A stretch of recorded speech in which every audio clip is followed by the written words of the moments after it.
من يهد الله فلا مضل له ومن يضلل فلا هادي له أشهد أن لا إله إلا الله وحده لا شريك له أشهد أن محمدا عبده ورسوله اللهم صل وسلم على سيدنا محمد وعلى آل سيدنا محمد.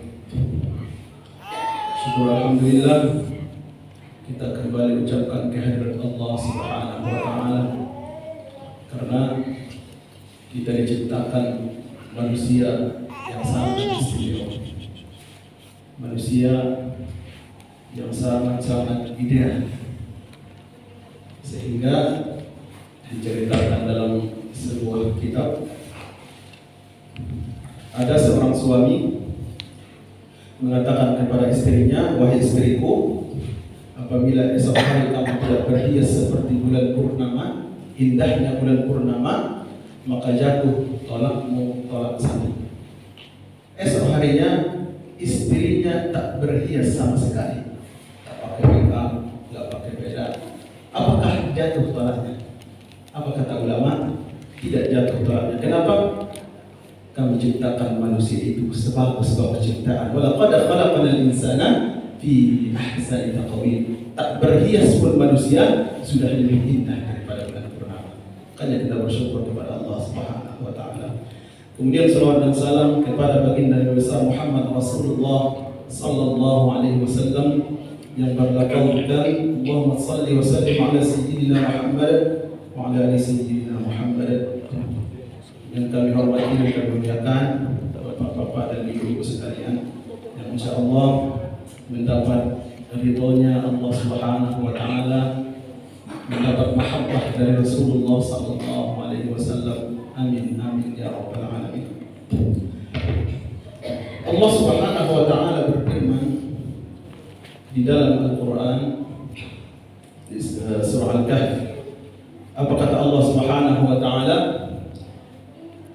Wasbir nafsaka ma'al ladzina yad'una rabbahum bil ghadati wal 'ashiyyi yuriduna wajha ولا تعد عيناك عنهم تريد زينة الحياة الدنيا ولا تطع من أغفلنا قلبه عن ذكرنا واتبع هواه وكان أمره فرطا. Allah Subhanahu wa taala mengatakan kepada Nabi Muhammad sallallahu alaihi wasallam, wahai Muhammad, bersabarlah kamu duduk beserta orang-orang miskin, orang-orang yang tak punya.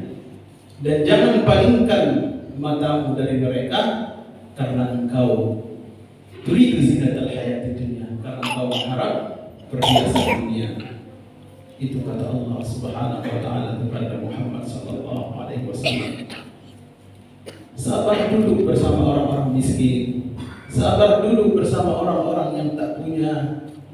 Itu kata Allah Subhanahu wa taala di dalam Al-Qur'an.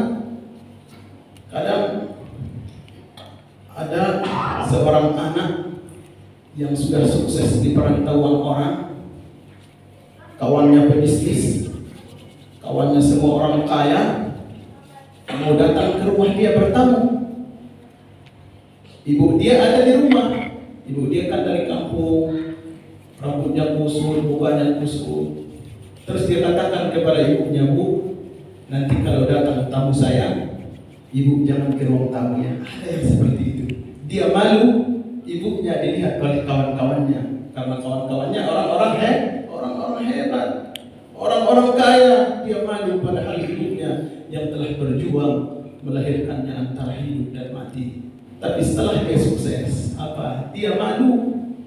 Ada orang dia malu ketika naik motor, naik Honda, dia malu membonceng bapaknya ataupun orang tuanya karena sudah tua, rambutnya kusut. Malu katanya. Jangan malu. Itu kata Allah Subhanahu wa taala, "Wala ta'du 'ainaka 'anhum."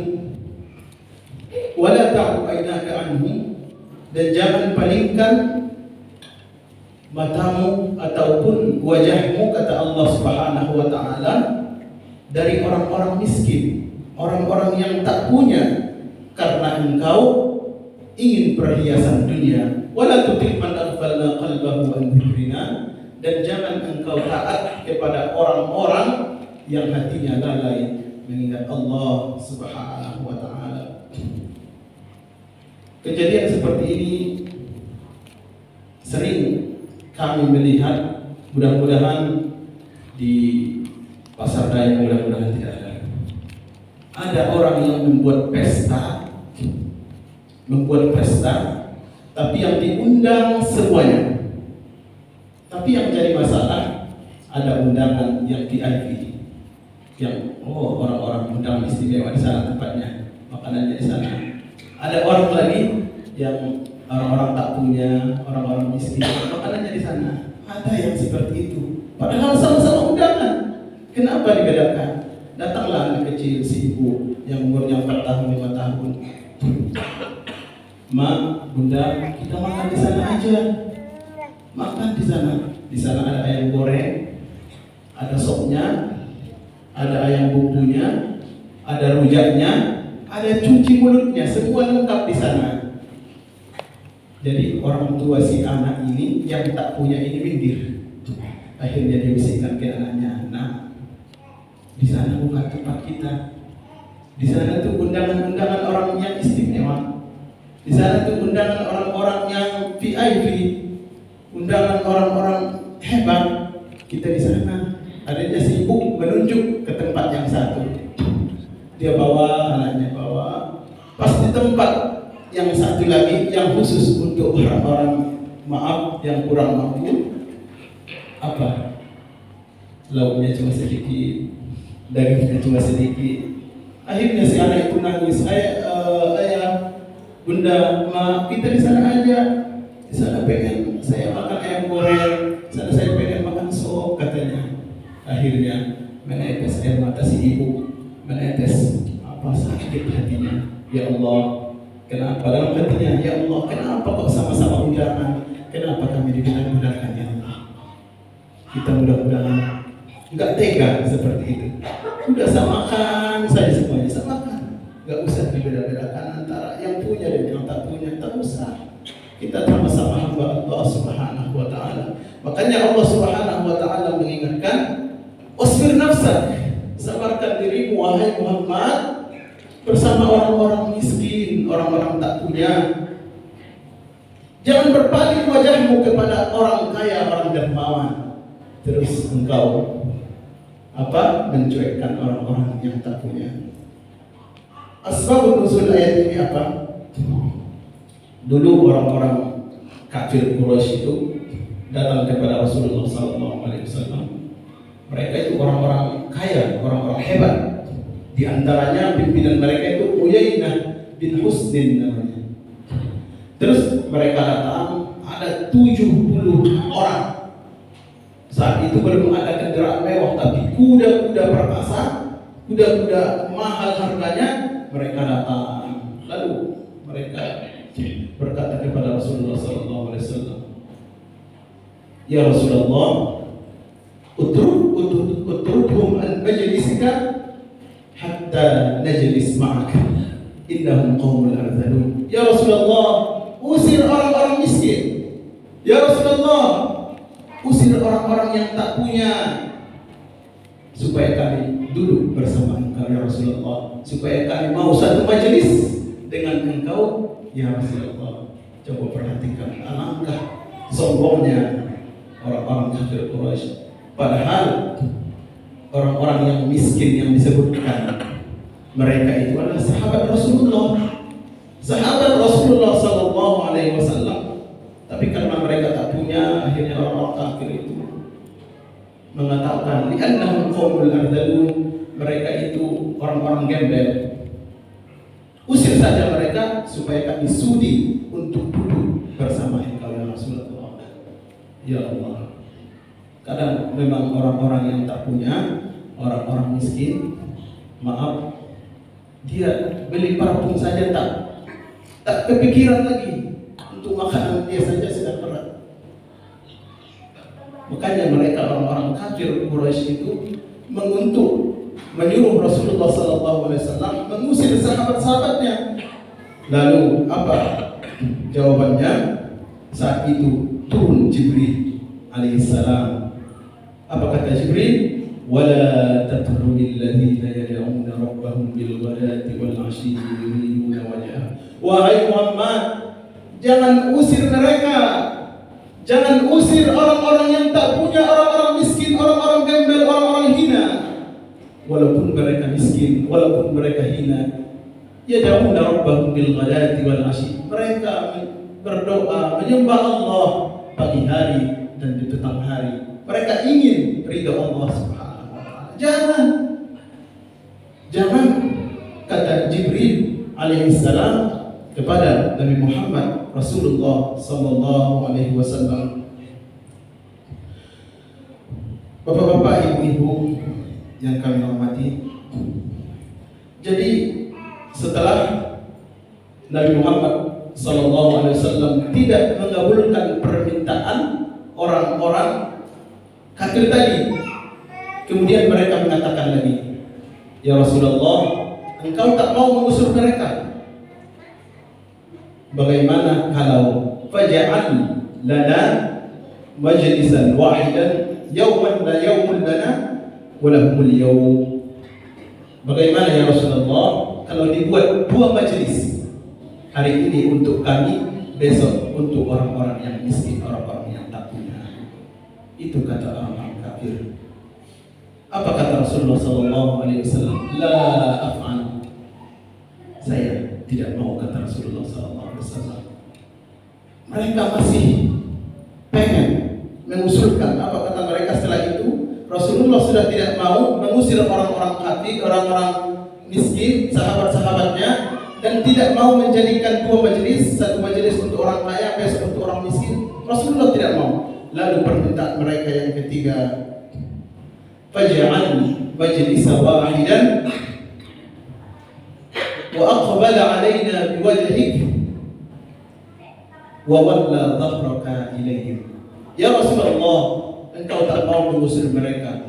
Ya Rasulullah, engkau tak mau menjadikan dua majelis. Bagaimana kalau kami tetap satu majelis, kami tetap satu tempat, tapi kami orang-orang yang dermawan, orang-orang kaya, hadapkan wajahku kepada kami, kemudian hadapkan punggungmu kepada orang-orang miskin. Ya Allah, alangkah sombong manusia. Dijadikan satu majelis, tapi wajah Rasulullah kepada orang kaya, orang dermawan, dan punggung Rasulullah kepada orang-orang yang miskin. Sering orang merendahkan orang lain. Bahkan maaf, ada orang yang bersedekah, ada orang yang berinfak kepada orang-orang yang tak punya, kurang mampu, tapi caranya salah. Kenapa? Dia nunggu di rumahnya, akhirnya orang-orang tak punya tadi ngantri lama, sampai 1 jam, sampai 2 jam di bawah terik matahari, dan dia itu tega untuk mendapatkan infak ataupun sedekah dari yang punya rumah yang mau bersedekah, tapi dia menyiksa orang-orang yang tak punya duluan. Makanya kalau kita mau bersedekah, bapak-bapak, ibu-ibu, mau berinfak, muliakan orang miskin. Belum tentu orang yang mengasihi, belum tentu dengan rasa cinta, dengan rasa kasih sayang. Ada kadang cuma ngasih, ada yang melempar dari mobil. Ya Allah, apa ini? Kalau mau mengasihi, kalau mau berinfak, datangi mereka, orang-orang yang tak punya. Datangi rumahnya. Ini Pak, doakan saya. Didoakan. Jangan justru menyakiti mereka, karena belum tentu tahu siapa yang lebih mulia. Maka orang yang memandang orang lain rendah tidak akan tenang hidupnya. Seberapa banyak sholat, sedekah, infak semuanya, tapi dia melihat orang lain dengan rendah. Oh ini bodoh, oh ini miskin, oh ini tak mampu, oh ini saya lebih hebat. Tak ada gunanya sholat yang banyak, tak ada gunanya sedekah, infak yang banyak ketika matanya memandang kerendahan orang lain, menganggap semua yang lain itu rendah. Saya yang paling mulia. Tak tahu siapa yang mulia di antara kita. Ada sebuah kisah dulu terjadi di Makkah. kemarau yang sangat panjang. Akhirnya pemuka-pemuka Makkah itu berkumpul di lapangan. Mereka berkumpul di lapangan, salat istisqa, ya Allah turunkan hujan ya Allah. Para imam, para hafil, hukmal, para orang-orang mulia berkumpul. Hari mereka pertama berdoa, tak turun hujan. Hari kedua mereka berdoa, ya Allah turunkan hujan ya Allah, tak juga turun. Sampai hari yang ketiga tak ada turun hujan. Padahal di situ yang hafiz Quran, para imam-imam, para orang yang dipandang mulia. Akhirnya salah satu di antara mereka pergi ke sebuah gua. Tiba di pintu gua, dia mendengar dari dalam ada suara rintihan, ada suara orang yang berdoa. Pas dia lihat, rupanya orangnya kulitnya sangat hitam, badannya krempeng. Lalu dia berdoa. Apa doanya? Ya Allah, tak aku angkat sujudku dari tanah ini sebelum engkau turunkan hujan dari langit. Seketika itu dia melihat pemuka Arab, pemuka para imam ini melihat ke langit, sudah ada bintik-bintik hitam, tandanya mau turun hujan. Lalu dia heran, siapa ini orang? Kami sudah berkumpul, para imam, para hafal, hafiz Quran, orang mulia, orang terkemuka. 3 hari kami berdoa tidak dikabulkan, tapi dia sendirian berkulit hitam, badannya krempeng, tapi dia berdoa sendirian. Tiba-tiba langsung dijawab oleh Allah Subhanahu wa Ta'ala. Siapa dia? Lalu dia mengikuti dari belakang. Tiba-tiba orang yang tadi memasuki sebuah perkampungan. Di kampung itu ada sebuah rumah, hanya masuk. Setelah itu, setelah masuk, orang yang dia temukan di dalam gua, akhirnya dia minta izin masuk. Ketuk pintu, tok tok tok tok. Ada full, bolehkah saya masuk? Kata dia. Tafadhal, dari dalam, silakan. Waalaikumsalam. Tafadhal masuk, silakan masuk. Setelah dia masuk, rupanya yang membuka pintu tadi bukan orang yang dia temukan di dalam gua. Semakin heran, bapak yang mempunyai rumah ini, kata bapak yang membuka pintu, iya, saya mempunyai rumah ini. Saya melihat tadi ada orang yang masuk ke rumah bapak. Oh, kata bapak itu, saya menjual budak-budak. Budak itu pembantu, jongos pembantu. Terus dia masuk, saya ingin membeli salah satu di antara mereka. Silakan kumpulkan semua budak. Silakan kumpulkan semua pembantu. Akhirnya kumpul semua berbaris. Dia perhatikan satu persatu. Orang yang tadi di dalam gua tak ada dari yang berbaris tadi. Semakin heran dalam hatinya. Kemana orang tadi? Tadi kesini masuk, kok tak ada? Setelah itu dia bertanya kepada yang punya rumah, wahai saudagar, wahai fulan, masih adakah budakmu? Masih adakah pembantumu selain semua yang berkumpul ini? Apa kata saudagar yang punya rumah? Masih ada satu lagi. Masih ada satu lagi. Terus keluarkan dia. Saya ingin melihatnya. Pas keluar dari kamar, rupanya benar orang yang tadi ditemukan di dalam gua. Langsung dia tangkap. Saya mau membeli. Kamu akan menyesal. Dia pemalas, dia bodoh, dia tak tahu apa-apa. Kamu akan menyesal membeli dia, jangan beli dia. Saya akan membeli dia berapapun harganya, dia ambil. Akhirnya dia bawa pulang ke rumah budak tadi. Setelah dia perhatikan di rumah, tak ada yang istimewa. Dia perhatikan malam pertama, kedua, tak ada yang istimewa. Akhirnya dia heran, kenapa ini orang? Kok doanya langsung dijawab oleh Allah Subhanahu wa Ta'ala? Akhirnya pada malam selanjutnya dia memperhatikan orang tadi. Orang tadi berdoa kembali. Ya Allah, sungguh telah ada yang mengetahui rahasia di antara aku denganmu. Matikan aku sekarang juga ya Allah. Maka seketika itu orang yang kerempeng berkulit hitam tadi tersungkur dan meninggal dunia.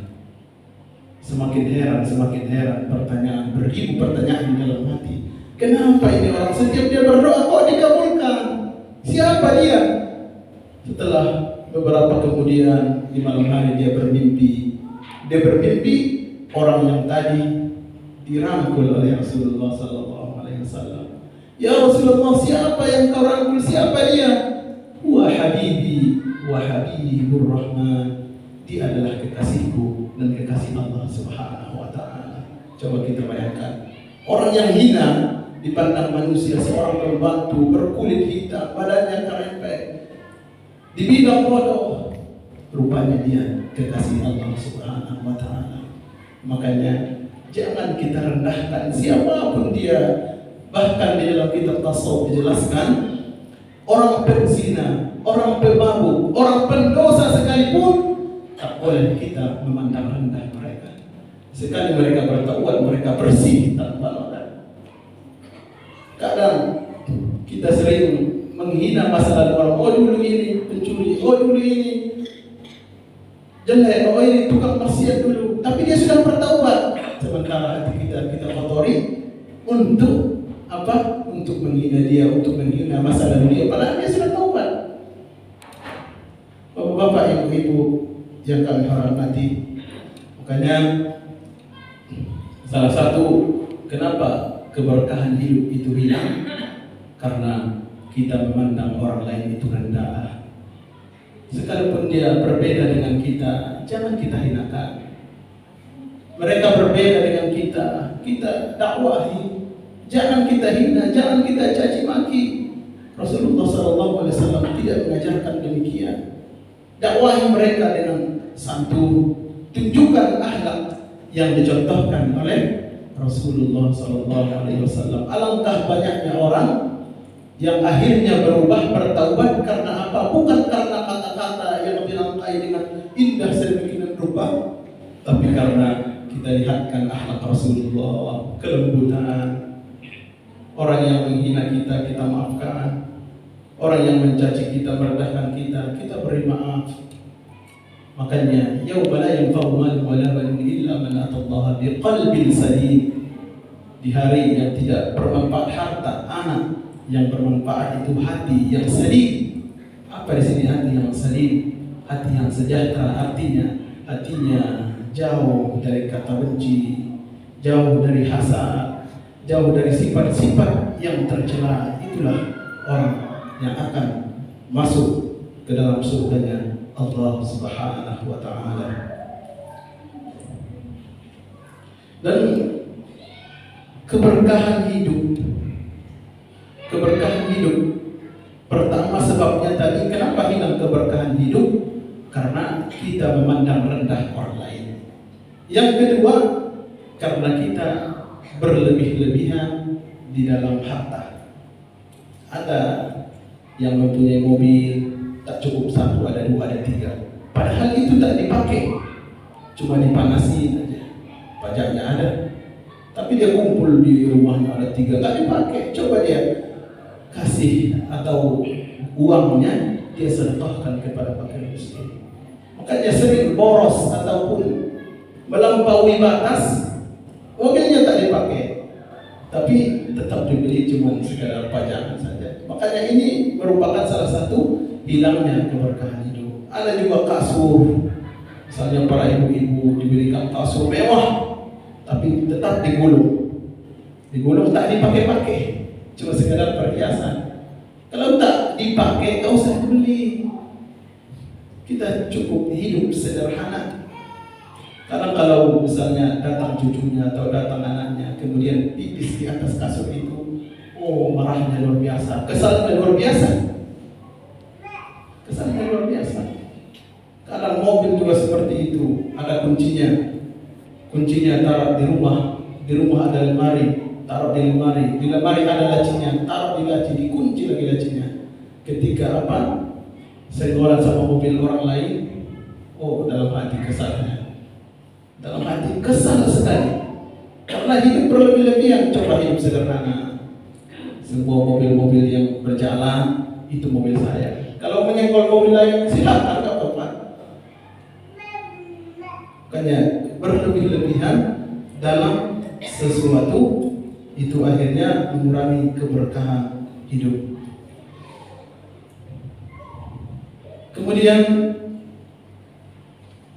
kenapa orang dulu belum ada sabun, orang dulu kebersihan tidak seberapa, tapi kok jarang yang berpenyakit?